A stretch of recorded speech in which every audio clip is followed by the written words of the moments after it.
Saya mulai bergaul dari Tebet, semua itu saya silaturahmi, tidak pernah. Saya salah satu tokoh pemuda juga. Kalau untuk di tempat saya sendiri, memang saya kalau malam bergaul di antara mereka yang kalau saya pulang malam, saya nongkrong dengan Pak RT, dengan yang lain, dengan rekan-rekan. Itu kalau ada yang bilang saya tidak bergaul, itu hoax.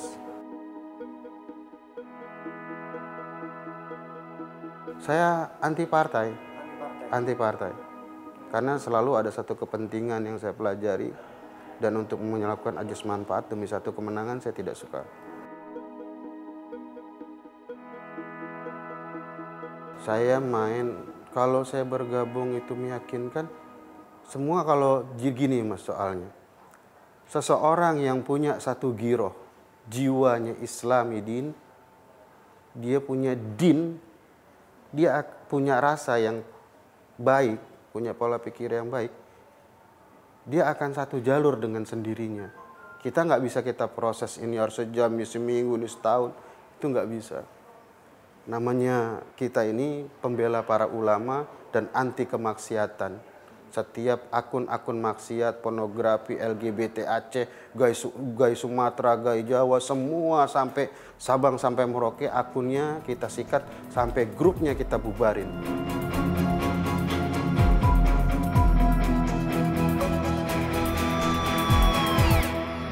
Beberapa anggota MCA yang tertangkap tak mengakui kalau mereka memiliki penyandang dana. Apakah dari data digital mereka bisa terlihat siapa kira-kira penyokong gerakan mereka? Kami lanjutkan dialog NSI malam ini. Mas Ismail, kita jawab dulu pertanyaan saya tadi. Kalau dari data bisa tidak terlihat adakah memang sumber-sumber dana yang khusus memesan tweet-tweet yang semacam ini? Ya, kalau dari sisi saya nggak bisa menjawab itu. Dana segala macam itu harusnya nanti Pak Slamet dari memang tidak bisa Polri. terlihat ya saya dari data melihat. Tetapi saya melihat behavior dari sosial media yang bisa kita baca adalah perilaku. Ya. Perilaku orang, bagaimana kemudian sebuah ide berpindah dari satu sumber ke sumber yang lain kemudian menyebar. Itu yang saya bisa baca. Nah, dari pola yang ini saya tidak melihat suatu struktur pendanaan yang sangat besar ke seluruh anggota MCA atau gerakan ini. Struktur organisasi terlihat tidak?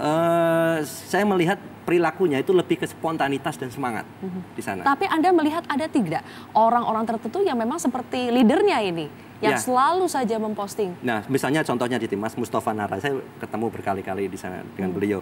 Beliau itu dari PP Muhammadiyah. Kemudian dan ketika kita diskusi adalah memang semangat untuk membela Islam dengan cara yang baik dan benar dan nggak masalah. Dan beliau juga mendeklar saya MCA gitu. Oh, jadi ini kita lanjutkan lagi ya? MCA yang baik tadi. Berarti ada beberapa macam lagi nih ya tipe-tipe MCA yang baik. Oke, kita lihat ya. Sekarang kita lanjutkan. Ya, ini tadi yang sudah dibahas. Promotor MCA di media, kemudian ahli akun sosial media dan pembuatan konten. Ada tipe apa lagi Mas Ismail? Berikutnya ya, kita lihat ya. Nah, Mas Mustafa tadi yang pertama ya, yang bagus. Nah, ini yang tipe ketiga, pencari keuntungan ekonomi. Ini saya lihat dari riset saya, itu ada contoh misalnya gini, ada Facebook page.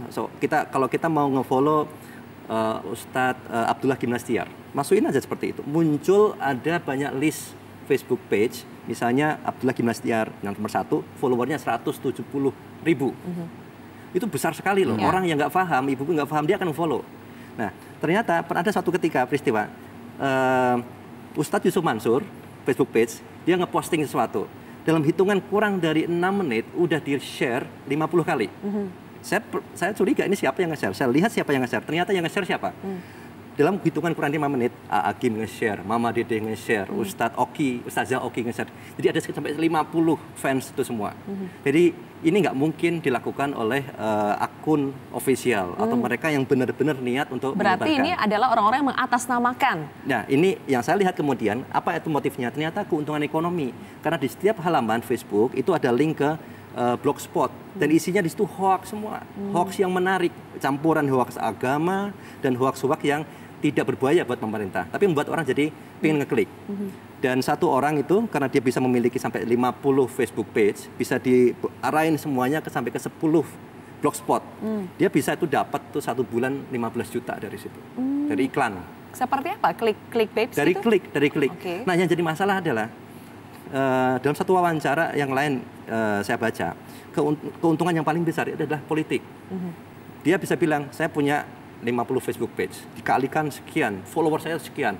Oh itu untuk menggerakkan sebuah ide politik, misalnya tolong buat hoax untuk menyerang tokoh tertentu. Mudah sekali dilakukan. Dan dia nggak peduli yang diserang ke kiri atau ke kanan. Yang penting bayar di situ. Ini yang berbahaya. Dan ibu-ibu kadang nggak ngerti. Dikirain iya di like, share terus. Pak Selamat, Anda melihat dari tersangka yang sudah ditangkap itu ada yang memang motifnya pencari keuntungan ekonomi? Infonya belum diketahui ada motif-motif ekonomi, baru motif politik yang kita ketahui. Motif politik? Motif politik, kalau memang modelnya, perilakunya adalah penggalangan opini. Ada tujuan yang bisa menciptakan disintegrasi, menciptakan intoleransi, itu yang kita temukan baru itu. Kita lanjutkan lagi ya, tipe kelompok ini ada pengguna yang selanjutnya. Tadi. Nah, ini yang kemudian berbahaya. Ada pihak lawan yang pura-pura menjadi anggota MCA. Saya ketemu di situ, ada beberapa. Mereka sengaja membuat misalnya aplikasi atau meme, pura-puranya ini dari MCA, terus kemudian orang nggak tahu ikut mendaftar, kemudian ikut nge-share. Data mereka terambil, terus kemudian dimanfaatkan untuk keperluan yang lain. Terus kemudian MCA yang harusnya tidak memfitnah, isinya itu fitnah, dan orang share karena ada stempelnya FPI dan yang lain-lain. Dikirain memang dari MCA, padahal bukan, dari lawan di situ. Nah, begitu ketahuan, motifnya di situ kenapa?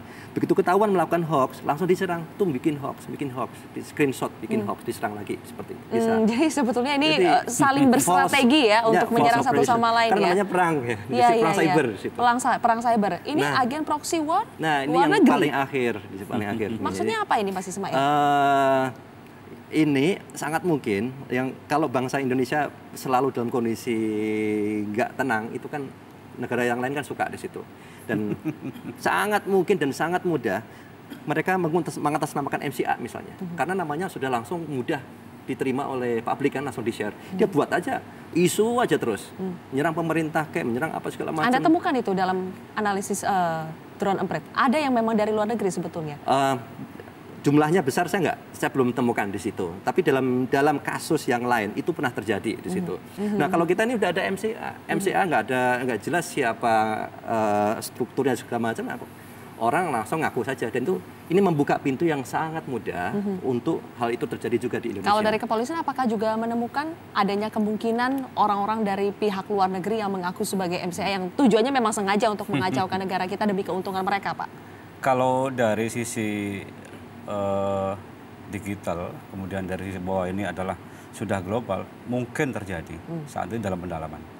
Masih dalam pendalaman? Masih dalam pendalaman. Kita tidak ada senior dan junior. Kita semua sama, seperti kita saat sholat. Ketika kita dapat target, kita kerjakan dengan cara berjamaah.